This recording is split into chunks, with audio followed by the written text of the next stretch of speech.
My reading journal has been one of the biggest sources of joy in my lineup for this year, but this one is getting retired as we move into the new year. Before it gets put on the shelf though, let's have a flip through of everything that ended up in this notebook. Starting on the inside cover, here we have my trope map, which effectively just takes a whole bunch of different tropes from mainly fantasy, romance, possibly books. There are probably other genres that also have these tropes, but in terms of a creative project, this thing was so fun to do. Essentially just trying to think of a whole bunch of different tropes and then different landforms that could kind of be associated with them. For instance, things like the age gap, we've got the towers of duology, plot hole swamp, the DNF planes, of course the one bed inn, and of course Steve, who's just really a little bit of fun. I don't think there's actually a reading trope out there called Steve. My intention with this was really just to have a decorative inside cover to kind of start off my reading journal, mainly because I wanted my reading journal to be a creative project. I wanted it to feel a little bit special. And the nice part about this is that once I had done it and drawn it all out, my friend Monica was like,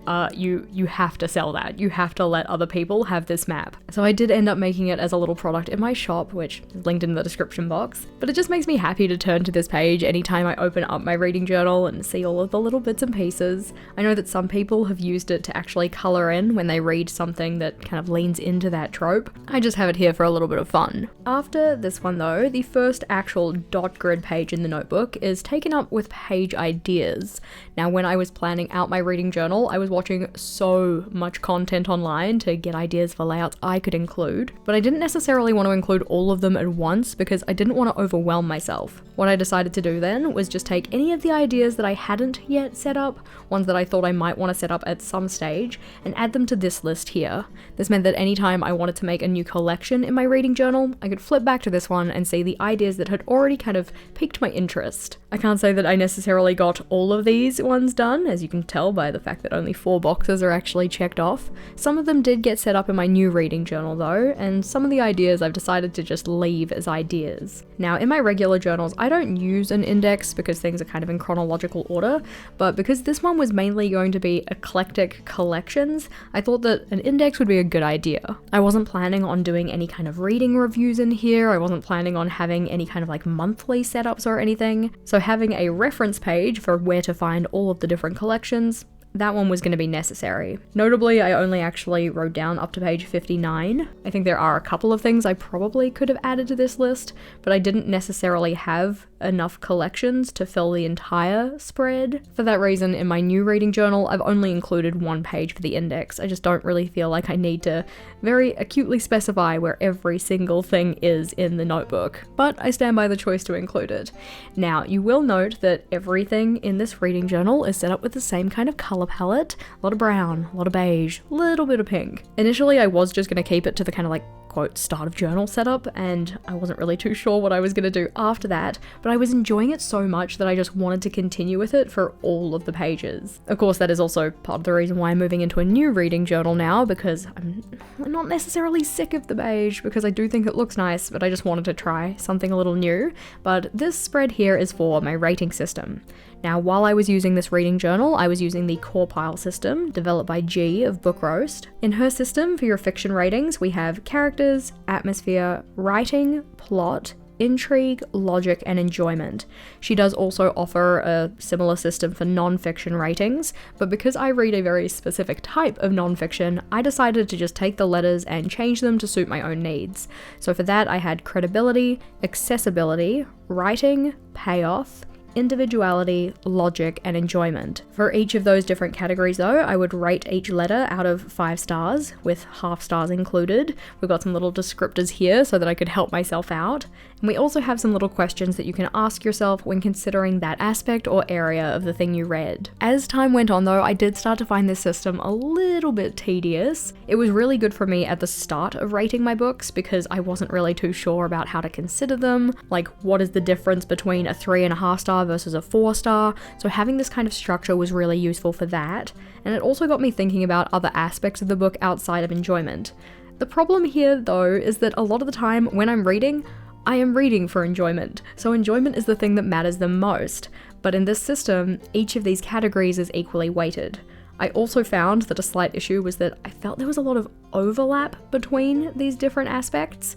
Like, I found that if the writing was good, the enjoyment would be higher. If the plot was good, then the intrigue would be higher. The logic would be good if the writing was good, and all of those would just tie into enjoyment. For that reason, I have decided to step away from core pile for my ratings in the future. But while I was just starting out, it did really help me kind of develop my own thoughts around books, make me think a little bit more deeply about what I was reading. But I think for next year, it's going to be more of just like a vibes rating scale, and I'll be okay with that. Up next though, we have my TBR pages, and I split these into fiction things that I wanted to read and non-fiction. For the longest time, I had a really long list of non-fiction and like 3 books on the fiction list. At this stage, I can check off that I have read Hell Yeah or No, and I have read The Artist's Way. Didn't really enjoy The Artist's Way, but I read it sufficiently to check it off this list. Some of these will definitely have to be brought forward. I'm really going to have to go through and just kind of consider, do I still want to read this, or am I going to let go of it? You know, things that we add to our TBRs don't actually have to stay there forever because our preferences change, our interests change. This layout here though is for my recommendations, so I had a space to write down who the recommendation was from, and then what the title was, and if/when I read it, I could also put down the rating. I wasn't very good about actually remembering to use this page. I'd get a recommendation, particularly from Rachel or Monica, and be like, oh yeah, I'll like add it to my Goodreads, and then I wouldn't really add it here. But after this one, we have my DNF page, which I started this DNF page 1st of January 2023, because this reading journal I actually started with in like August of 2023, but because I'd only used like, I don't know, 20 pages or something, I just kept it for 2024 as well. Notably, I have 3 DNFs, which to actually decide to DNF a book, I find really challenging a lot of the time. I think I'm getting better at it, but I would just hold on and hold on and hold on to these books being like, yeah, no, I'm gonna get back to it, and then I wouldn't. The only one that I probably made a kind of fast decision on DNFing was The Artist's Way, because as I was reading it, I'm like, this is so dang dry. I was in the middle of some kind of like reading challenge readathon, and I want more points, and I need to let this book go. I think I at least got it to 50% though.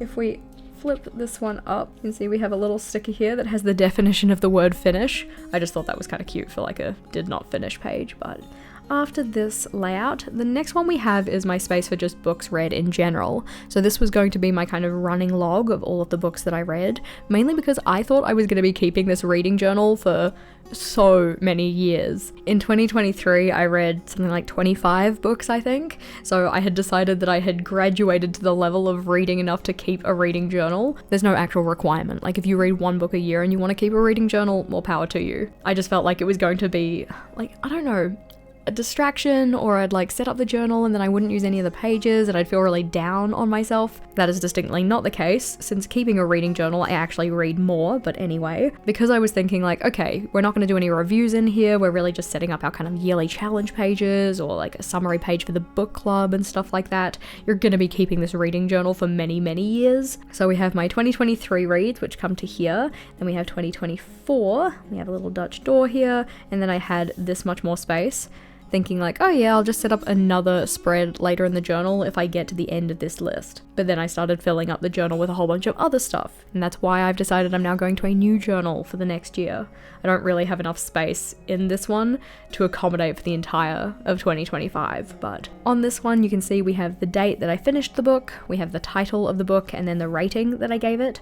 I do wish I hadn't gone with fully black stars here, mainly because it just doesn't really fit the general vibe of the journal. I did change this in a future page where I just listed out my 2024 reads, but we'll get to that in a bit. Flipping over though, we then have a space for any quotes that I find in books that just like kind of hit home, they resonated with me. Notably, I did not write very many down, so I did decide to take this page out of my lineup for my 2025 setup. But the quotes that we have here is, blood doesn't mean anything without love, and the fear of loss, it can destroy you as much as the loss itself. There were probably other quotes that I read that did kind of resonate or did hit home, but I never wrote them down. So flipping over, here we have my series tracker. On this one we have a checkbox to say when I've completed the series, which I could probably go and check off the fact that at least at this stage, I've completed A Court of Thorns and Roses, and I have completed Throne of Glass, and I've also completed the Hat trilogy,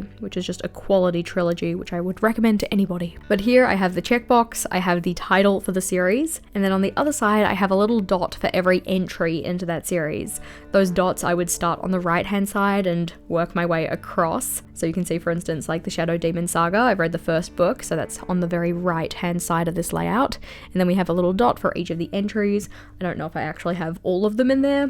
And I also finished Once Upon a Broken Heart, and I've also, at least at this stage, finished Heartstopper, but we do have another book coming out in that one. I really just did not keep up with this, did I? Because I've also finished The Vicious Lost Boys. I'm also not very good at noting down when I have started a series, because a lot of the time the books that get recommended to me, I don't necessarily realize they're part of a series, so there are probably other series that I need to note down here and keep track of where I'm up to.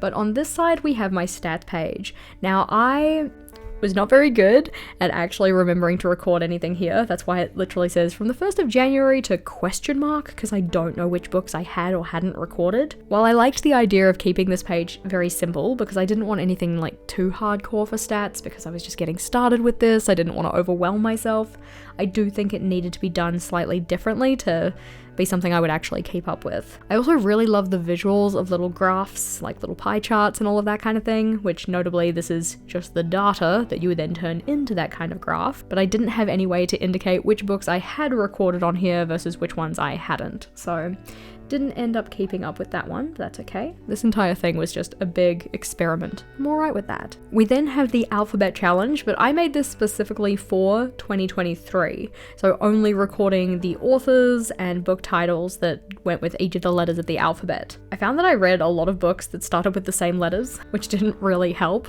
but this was also a challenge that I didn't necessarily actively try and pursue. It was more so, I'm gonna read what I'm gonna read and we'll just see what I can get checked off this list. In terms of the author one, I went back and forth for the longest time being like, should it be the first name? Should it be the last name? What if I only have one name? I ended up going with the first name because it was just easier. And then for book title, it's effectively the first letter that isn't from the word like or the. So like A Court of Mist and Fury is under C, and The Life-Changing Magic is under L. After this one though, our next page is the Book Bingo Challenge, and I had 2 bingo boards. I did let myself use the same books between the boards, so I couldn't have 2 entries colored in here for one book, but I could use the same book once on here and once on here. I did find that I enjoyed this challenge a lot more. I didn't, again, actively pursue getting any of these checked off, and some of them probably could have been checked off and I just didn't actually color them in. I also found that because this one's for tropes, there were tropes on here that are just not the kind of tropes that are in the books I read. So that was also something to consider going forward. And it wasn't until kind of getting towards the end of the year that I was like, okay, I actually haven't recorded which books each of these are for, so I put this little tip in so that I could number each of the boxes, just like 1 to 5, 6 to 10, so on and so forth, and write down which book is related to each of those entries. But after this one, flipping on forward, this is a space to collect reading prompts. I was very big on the idea of like, oh yeah, I can use these for my own reading challenges or anything like that, but I kind of started finding that just given the amount of different types of reading prompts there are, it was very overwhelming very quickly, and I didn't think I needed to write them down so much. I did end up writing down 7 different reading prompts, which I've probably used in a couple of reading challenges since then, and there were definitely other reading prompts that I came across and went, oh, that's kind of cool, I could probably have written those down, but I just never really thought to, so also didn't include this layout in my new setup. Flipping over though, here we have the layouts related to our book club. This one was previously called the J&R Book Club, which is now called the Bujo Buddies Book Club because we added a new host. But on this one, we have the rules for the book club, just on this kind of little library card piece, which was from an Art and Olive subscription box. And then over here, we have all of the books that were either actually the books we read or considered for being the books that we might read. In each case, I've written out the 2 titles against the initial for the months of the year, and whichever one was on top is the one that we actually ended up reading. I also wanted to include the read themes, or the prompt that we had used to select the 2 options, so those ones just captured down here. And really, I just wrote all of these out, didn't print any pictures or stick them in because I wasn't really doing that in my reading journal yet. I was keeping it very much just written and then the pieces of like washi and ephemera and stuff all in the browns and beiges. But after this one, we then have my 2023 in review. I wanted to record my fiction versus non-fiction breakdown, just write a little kind of blurb about my thoughts for my reading in the year. I had a little graph for the number of pages, never filled in December, also didn't fill in December for the book totals. We have my top 4 books of the year, and then just some little book awards, so things like what was my biggest hit in the feels, which book had the best takeaway points, which book had the shortest title, because this part was kind of small. And also the worst character. I just thought it was kind of fun to have the little snapshot summary.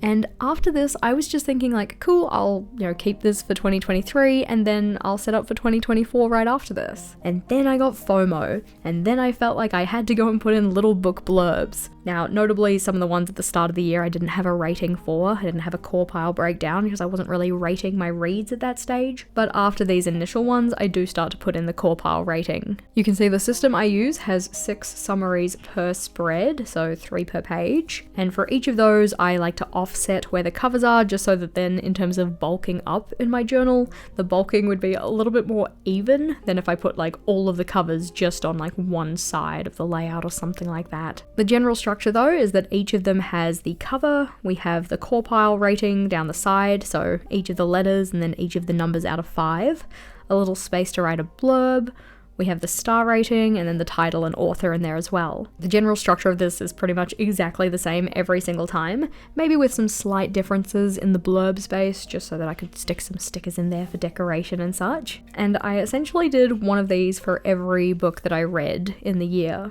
Because it is 6 to a page though, it meant that I wasn't filling up the layouts too quickly, and I also learnt the importance of finishing a book before you stick in the cover, or at least I learnt it for the first time. There will definitely be another instance where I probably should have learnt my lesson. In terms of my reads for 2023 though, that actually stopped here, which means these 4 are for 2024. I didn't want to waste any space, but after this we get into my 2024 setup. Now I will say that given the fact that I do typically set up a new journal with a new year, I did find it a little bit difficult having these kind of like start of journal pages in the middle of a notebook. Like we're already, this much into the notebook, and then these are the start of journal pages. It didn't bother me too terribly much, but it did make it difficult to find them quickly. Probably could have used my bookmark, but I didn't do that. In terms of the pages I've set up here though, we have my 2024 reading goals. I did this in quotation marks because it's like, it'd be nice to achieve them, we'll see if it happens. But in terms of the goals that I set myself, we had reading all 12 of the book club reads, which sadly did not happen. There was one that I didn't finish. We have 24 in 24, so 24 books in the year of 2024. I didn't specify what the books were going to be, I just wanted to read 24 books. That was effectively like my Goodreads challenge. But I actually finished that a lot quicker than I thought I was going to. We also had hosting the Goober Readathon, and that one happened in May. That was really cool. And also going on a bookshop hop, which is effectively just a trip to somewhere that has bookshops and hopping around between them and buying a bunch of books. And I also had my reading bingo challenge, which I finished in September. Given the fact that I had not set up a bookshelf layout in my 2023 pages, I had to do one for 2024. I feel like I could have done a better job on this page. It does look a little bit cluttered, but it's fine. We just have each of the books and I just colored them in as I read them and added the titles in and a couple of other pieces of decoration. In terms of the books that actually got put on here, they were just the first 24 books that I read in the year, because I did end up reading a decent number more than those. And flipping over, you can see this is the space that I gave myself to record the books that I was reading, thinking that I would only need the one page, and then filling this one up completely on the 7th of August. This one is essentially exactly the same as the last reading kind of summary of my reads page that we had, except in this one, instead of doing fully black stars, I just did kind of like star outlines. I like this a lot better. I think it looks a lot nicer. But I thought that in having my, supposedly full list of books for the year here, it would make a lot of sense to have my best of the year or top of the year on this page here. Then at least I could kind of like reference across, be like, okay, which ones had the highest star rating? They can go head to head. This one here is effectively like my version of a book bracket. I love the way a book bracket looks, don't get me wrong. I think that they are a very kind of like fun, creative page, but I don't like the idea of one, it being the top of the month, because if you have a really good reading month where you have like 3 or 4 books that are absolutely amazing and only one of them gets to go in to this book bracket, That's not for me. Also, what if you have a really lame reading month and your best book was like a 3-star? You're like, great, this 3-star read gets to come up into my book bracket. It's just, it's a no from me. The other thing also is that your book bracket only tells you your top 1 book. If we have a look at an actual book bracket, because it'll just make it a little easier, you can see in this one, A Court of Mist and Fury 1. This is just an example, but A Court of Mist and Fury 1. But let's just say A Court of Wings and Ruin was actually like the number 2. It was the second best book of the year. If that one goes head to head against the best of the year in the very first round, it gets eliminated, which means that maybe Make Time isn't the second best of the year. It just got paired up with something that was notably worse or something. I don't know. I just didn't like the idea that really you go through all of this kind of work, printing out your covers, sticking them in, all of this kind of stuff just to get the top 1. Instead, what I decided to do was a book matrix. This essentially just has me pick out the top 10 books across the entire of the year. So mainly basing that on the star rating, like going through how many 5-star reads did I have, write those down. Alrighty, do I still need more? How many 4.5-star reads? We'll chuck those down. And then going through and considering them battling head to head individually. So you can see along the side we have A through J. These were just decided on kind of like arbitrarily, effectively, because this is a triangular section. I put the thing with the longest title up the top and the thing with the shortest title down the bottom. So A through J for each of the reads that are kind of like the top of the year, and then considering them kind of battling against each other. So here we have A, which is A Long Way to a Small Angry Planet, going up against B, which is The Ballad of Never After. So A versus B, which one is better? Whichever one was better, you write that in the little dot. So for my personal opinion, I decided B, The Ballad of Never After, was better, so I wrote B down. We effectively just do this for all of the pairings, so like A versus C, where C is A Curse for True Love, and I decided that C is the winner. If I do B versus C, then C was the winner. Effectively just going through, doing all your pairing up, and writing down the letters for all of the winners. Hopefully it kind of makes sense. By doing this kind of triangular section though, you effectively have every single book going up against every single book. So like this is A versus B versus C versus D versus E, so on and so forth. And this is J versus I versus H versus G versus F, etc. Once you've done all the head-to-heads, then you just need to count up how many times each letter appears. So when I did my head-to-head battle, A won no times.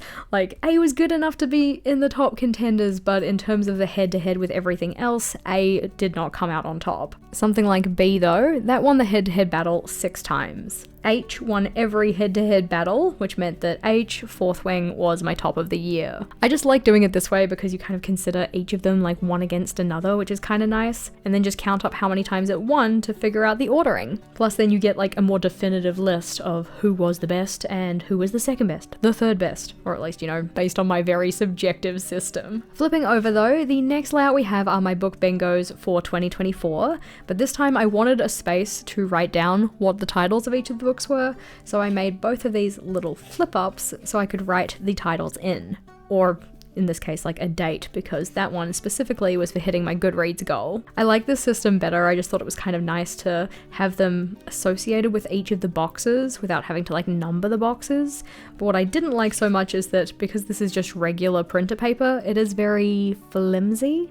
Also, this corner in particular keeps turning up, so if I try and close the page, it would occasionally get caught and then get bent, which is not ideal. So I think if I were to do this again, I would probably reinforce this a little bit, so it was maybe a little bit more weighty, a little bit less likely to get caught under the page and fold. But I do also think that it is pretty cute. So folding that one over very carefully, and now we're into the Bujo Buddies book club pages. So renaming that because we had Monica on as a host, so it's not just J and R, Jess and Rachel, it's J, R and M, Jess, Rachel, Monica, or the Bujo Buddies book club. This one is a free book club. You are more than welcome to join us. There's a link in the description box below to where you can find out more information.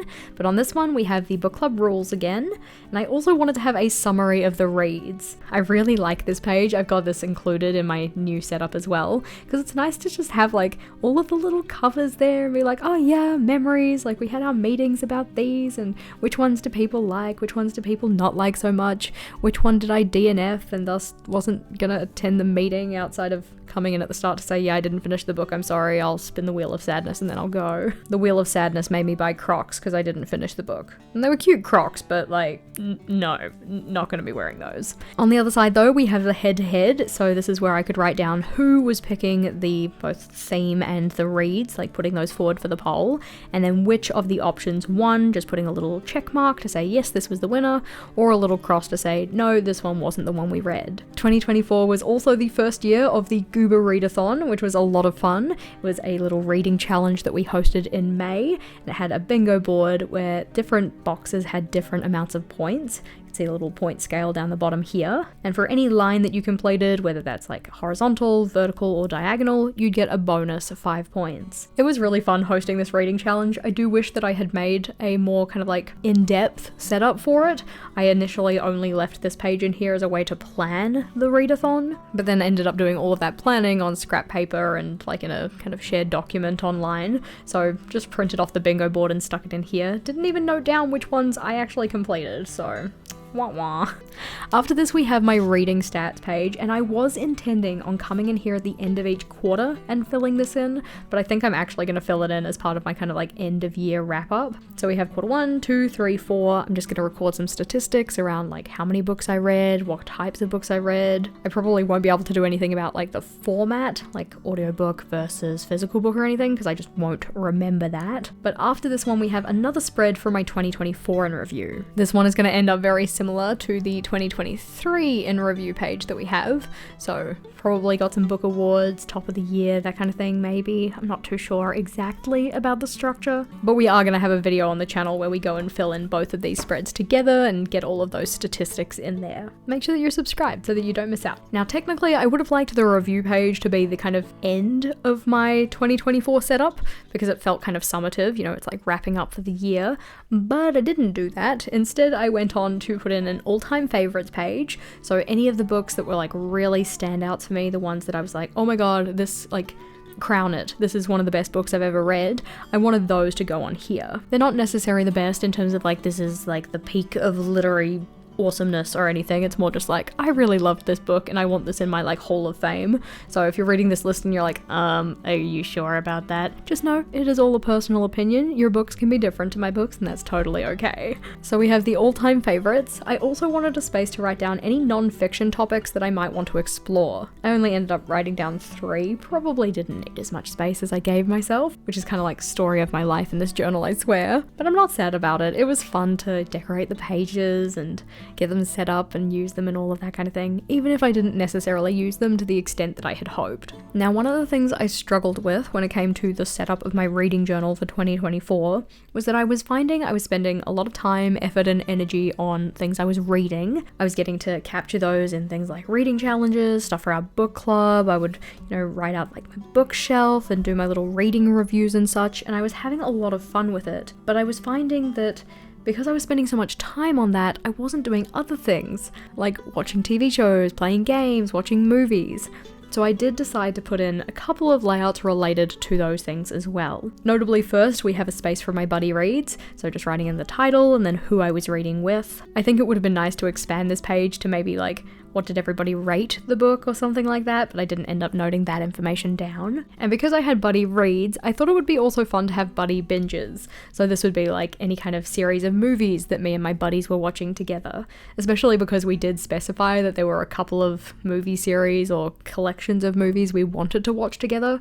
We didn't necessarily get them done. I mean, there's probably at least one marathon that we did that I could add in here, but I never actually ended up filling it in. Essentially though, this one was going to be used in a very similar way to the page we have here, so just writing down the title of our binge session, so maybe like if we're watching all the Shrek movies, maybe it's a Shrek marathon or something like that, and then listing out who I was consuming that with. After this one though, we have a space to record any book to screen adaptations that I read or watched. So I had a space to write down the title of whichever book it was, and then a little space for a book, a little space for a movie, and a little space for a TV show, and I could just put a dot underneath the relevant section and check it off once I'd consumed that piece of media. There are definitely other things that I have read that should be on this page. I'm just really bad at actually noticing when something I've watched is adapted from a book, or has been adapted from a book. I should probably pay a little bit more attention to that, but anywho. Next one we have is TV shows. This one works very similar to the series tracker we had before,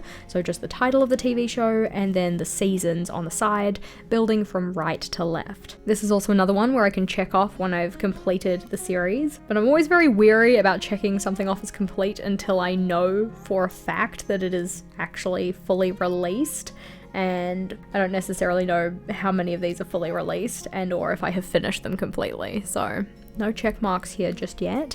The next one we have though is 2024 Reads Continued, because as said when I first put my page in, I didn't leave enough space for myself.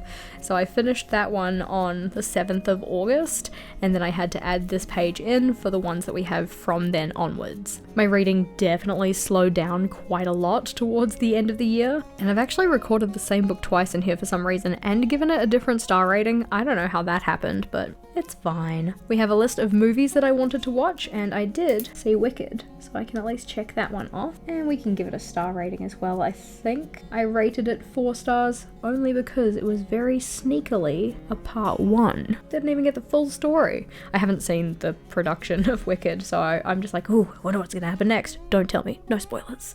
But after this we have a space for my games played, and then a blank page that I was like, oh, I might do something with that. But in terms of the games played, we just have the platform, so like, is it a physical game, is it a computer game, Xbox, whatever else, and then a title space. I could technically do a rating for this as well, but I didn't really feel compelled to rate the games that I was consuming. It didn't seem very necessary. So after this, we then get into my reviews. Now, notably, I was bringing other types of media into this, so I also have review spaces for those. I didn't end up doing core pile for them, so I didn't include those in the blurb section. So you can see like core pile here for books, but no core pile for anything that was either a play or a watch. So we have the first 6 with little pieces of decoration. In multiple occasions this year, I got super behind on filling in my little blurbs. So it's like, I read this book in close proximity to the next one, so I don't remember any specifics, but at least I enjoyed it. Because yeah, I read these ones all kind of together quite quickly, and I just never filled the blurb in. Well, notably I did fill the blurb in, but it took me such a long time to do that I couldn't really remember what happened. So flipping on through, you can see we had a Studio Ghibli marathon because I hadn't seen any of the Studio Ghibli movies at all, so we watched 4 of them. I don't really think they're for me. I think I'm more of a Disney fan, but it's okay. We started watching the After series. We watched A Beautiful Wedding. It was absolutely trash. Like, the first movie was like not good, but it was a good time, if you know what I mean. This one was just bad, which was really kind of disappointing. Then we watched the After movies, which also are not great movies, but yeah, it was a bit of fun. It was one of those marathons that I did with Rachel, which was just enjoyable to spend time in her company. But more reviews. Notably, I had a lot more of these to fill in because I was also including things I was watching and things I was playing. And I think that this probably did lead to a little bit of review burnout.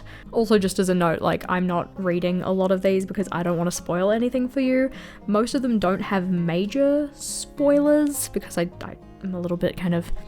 I say a little bit, I'm not a little bit. I am very spoiler averse. I do not like being spoiled for things. So I don't want people to like accidentally spoil themselves by reading my reviews. But I did at some point eventually go like, Jess, that's silly. This is your reading journal. Like, if they choose to read the very small blurbs, then that's kinda on them. So proceed with caution. But anyway, so because I was adding in things that I was watching and things that I was playing into here, it meant that I had a lot more of these to fill in, which did lead to a little bit of burnout, getting a little bit sick of doing that. So I'm gonna have to think about how I do these next year so that I don't make it a burden. But here's where we had the first reading challenge that I kind of actively partook in that wasn't the Goober Readathon. So the Goober Readathon I did partake in. I don't remember what points I got. I don't remember which of the prompts I actually read for, but this one was Deck of TBR-athon. It was so fun. I loved the idea of like having the randomness associated with the cards. So what effectively happened is that you have each of the cards in a deck of cards, and then depending on which card you pull at random, you then can pick to either tackle the 1, 3, or 5 point prompt. So for instance, if you pulled a 2, then the general theme of a 2 is that it's related to your last read. For 1 point, you can read something that's in the same genre. For 3 points, you can read something that was the same color in terms of like the cover of the book, I'm pretty sure. And then for 5 points, you can read something that has the same letter at the start of the author's last name. Pretty sure I pulled a 2 pretty quickly on. My reads that I actually read are on the next spread, but we'll finish looking at this layout. So here's where I summarized all of the prompts. I just kind of got those little pictures offline and recolored them so that they fit the browns and beiges in my journal. Wrote out little descriptors for each of the prompts so that they would fit onto this page. We also have a space to note down the readathon rules. And I wanted to specify that I had assigned myself to Team Black because that was for mood readers rather than people who like to make a TBR. And then because I had a little bit of extra space, I also put down readathon recruits, so other people that I had managed to convince to do the readathon challenge with me. After this one though, that's where I put in what I actually read. So we have what card did I pull? I also wrote down the suit, not that it really mattered, and which prompt points did I decide to do. And I effectively just went for all 5-star because I'm like, nah, I'm gonna make sure I get the most points possible for my team. So K, King, this one was something to do with the genre. So for 5 points, you would read a rarely read genre. And this was the month that our book club book was sci-fi, and I just don't read sci-fi, so I'm like, haha, I will put that in. I actually really enjoyed that book. A Long Way to a Small Angry Planet. It was, my 10th most enjoyed book of the year. Effectively on this page though, we just have what card did I pull, which number of points did I aim for when doing the prompt, and then which book did I use to fulfill that prompt. I also stuck in the little covers of the books that I read. They're not in order of how I read them. I more so arranged them on the page so that the coloration looked as nice as possible. So kind of like a pink and orange section, and then like blue to purple kind of a thing. But after this one, we are back into the reviews. So I just kind of placed the reading challenge in amongst my review pages rather than putting it anywhere specific. And this is why I think I might want to do monthly setups in my journal next year, because it would be really fun to partake in more reading challenges. But reading reviews or movie reviews, quality book. I want my hat back. I love that book. It is a kid's book. It doesn't take very long to read. It's just a very good book. And then you can see we are into another section that is for a reading challenge. This one being for Aurelium, or the Magical Readathon. So you can see we have the Magical College and then the different islands and such. Did I go overboard? I don't feel bad about it, but I did a lot of pages related to this reading challenge.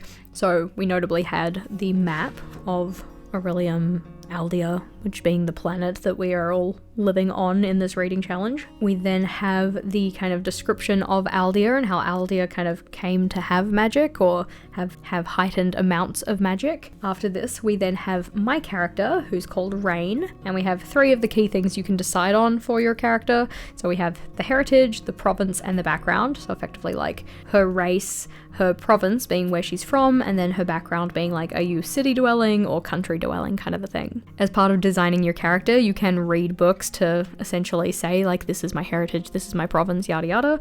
So I just took books that I had read within the past year and put those down to say, yep, this is my heritage study. We have a description of the place that I am from, in this made up universe. So Carador is where I am from.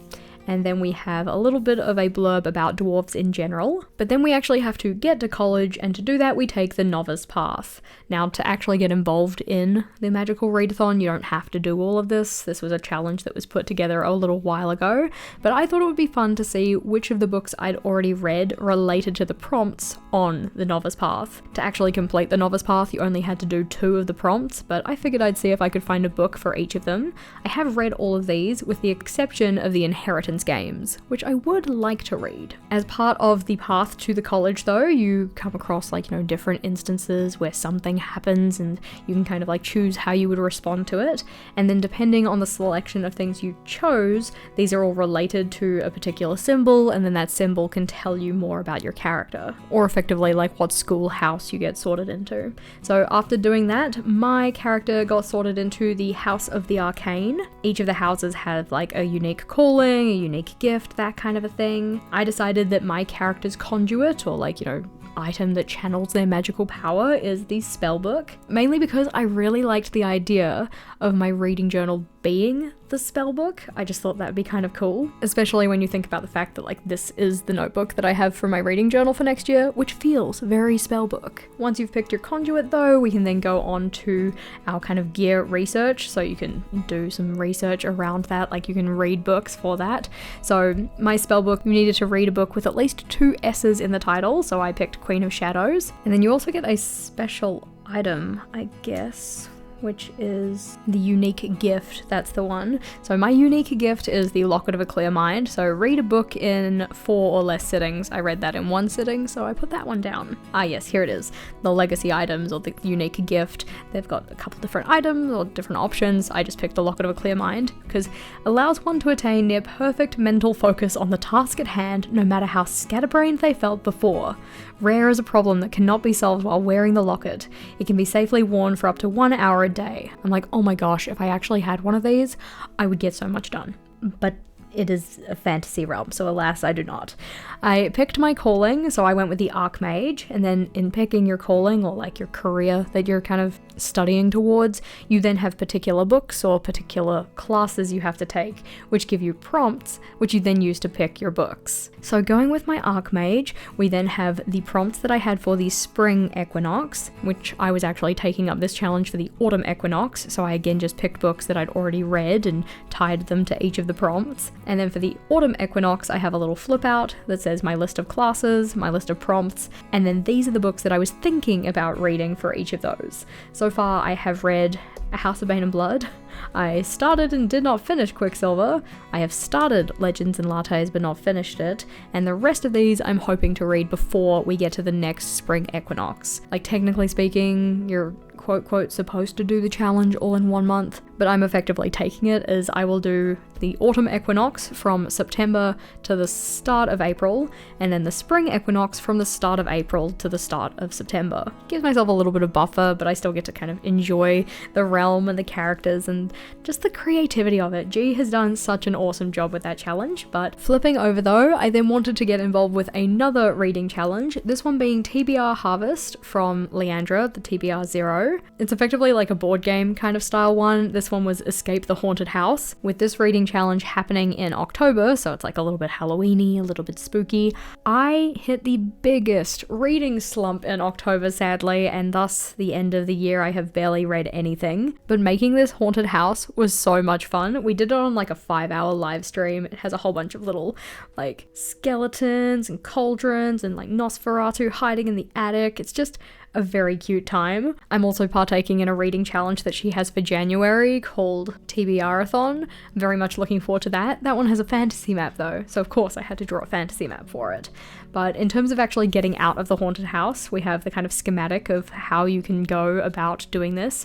You like start in the attic, and then you can either go to the bathroom, or you can go to the bedroom, or the chimney, and there's just like effectively a bunch of different ways that you can get around. These ones are also indicated on the map here as well, but I needed somewhere to record the prompts. After this though, we're back into the reading reviews. So all of these ones are filled in. These two I have to do still, and then these ones are all filled in. And then after this, I wanted to have a summary of all of the books I've read this year, so I just wanted to have a kind of like, I don't know, 2024 in covers page.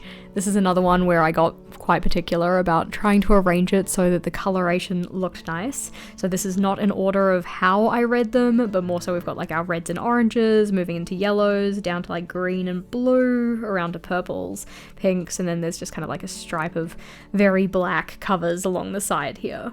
I think it just looks really nice, and I'm very excited to do this for 2025 as well. But after this, I also wanted to have a space to put down my favorite reads from the year, just kind of commemorate them. I totally stuffed this up though, because my 5th best book should have been Bride by Ali Hazelwood, and I totally blanked on printing it, which means that that should be in here, like 1, 2, 3, 4, Bride.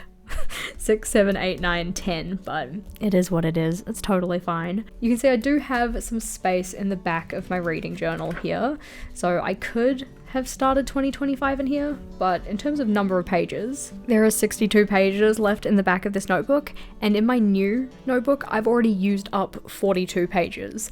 So just for like start of journal setup in January, I'd only have 20 pages left in this notebook.